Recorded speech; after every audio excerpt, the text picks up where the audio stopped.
Cette saison, Bazas découvre la Fédérale 2, une montée qui récompense le nouveau projet du club girondin après 2 échecs successifs et près de 10 ans passés en Fédérale 3. Promu donc les Bazadais et pas question de faire de la figuration, objectif le maintien et voire mieux. Après 5 journées de championnat, Bazas occupe la 6e place. Voyez le reportage signé Stéphane Weiss et Nicolas Sahaguillan, montage Benoît Jacques. Au château Vermont, près de Bazas, c'est l'heure de la dégustation pour Aymeric Labatte et Thomas Lafont.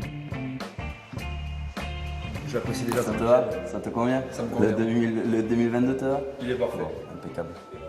Les deux joueurs ont une passion commune pour le vin et le rugby.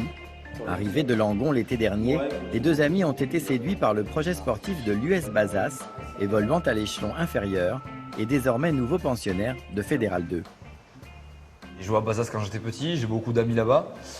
Et j'avais envie de prendre du plaisir avec mes copains sans me mettre la pression le week-end. Donc on s'est dit à plusieurs que ce serait sympa de se rejoindre en ciel et blanc. J'espère qu'on ne va pas juste avoir l'étiquette de promu et puis qu'on va réussir à faire une belle saison et à avoir un beau classement à l'issue de celle-là. Je pense que là, l'équipe qui est en place et le travail que fait l'US Bazas aujourd'hui, que ce soit avec ses bénévoles ou son staff, c'est très très correct. Et nous, c'est pour ça qu'on a pris la décision de venir, c'est que on est motivés et on s'est dit que le projet était cool, donc on est impliqué dedans. Depuis la saison dernière, la cité bazadaise savoure la renaissance du club local, habitué aux joutes de la Fédérale 3 depuis 2014.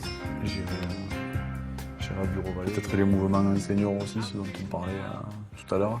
Expliquer à tout le monde ce qui s'est passé. Une évolution rendue possible avec l'arrivée d'un nouveau manager général. Je suis arrivé dans un club qui avait du potentiel, mais un peu endormi et surtout un peu meurtri par 2 échecs de montée en Fédérale 2. Donc c'était un club qui ronronnait un peu, qui attendait qu'un vrai projet se lance, quoi. Mais moi, l'arrivée de Thomas, ça a été important au club parce qu'on est un club où il y avait tout à bâtir. Donc il y a beaucoup de structures à mettre en place. Et maintenant, on commence à avoir le bénéfice avec une montée et avec des résultats sportifs. Ouais, les formations, je pense qu'il faut les relancer, notamment pour la labellisation 2 étoiles, que ça soit quand même... Parmi les initiatives, des interventions rugby sont organisées dans les écoles de la ville avec un double enjeu, promouvoir le ballon ovale et recruter. On a pris le parti, on s'est dit, plutôt que d'attendre que les enfants viennent au club, on va aller les chercher, on va leur expliquer ce qu'est le rugby, que c'est pas forcément un sport dangereux, et leur faire pratiquer le rugby, leur faire découvrir le rugby de façon ludique.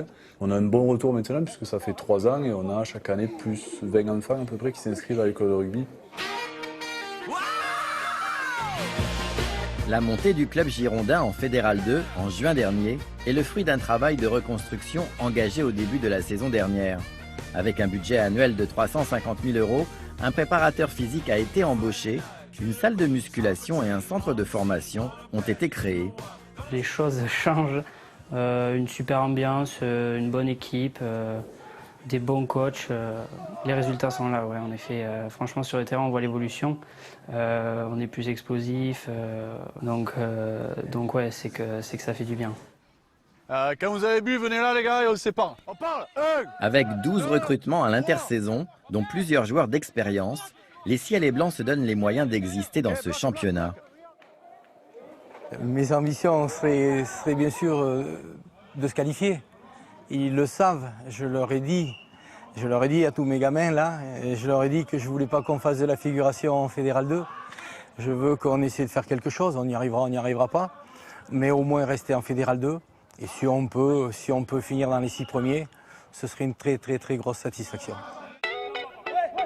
Mais dans l'enceinte du stade Castagnol, chacun le sait, il faudra batailler dur dans cette poule 7 assez exigeante. Ouais, la poule est compliquée. Il y a beaucoup de clubs qui évoluent depuis quelques années maintenant à cette division et même des équipes qui descendent de la division supérieure. Donc c'est vrai que c'est une poule relevée. Mais on a les armes et l'effectif pour aller viser cette qualification, cette 6e place. Enfin, je l'espère en tout cas. Objectif pas rempli les gars. 3 essais sur 7 ballons.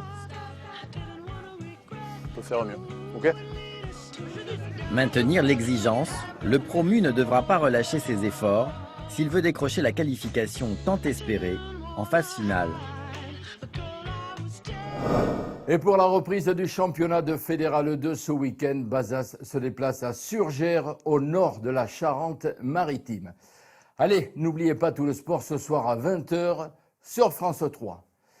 Et puis samedi prochain, c'est Bertrand Pelletier qui sortira du vestiaire de Rencontre à 15 pour vous accueillir. D'ici là, passez un bon week-end et une belle semaine. Salut!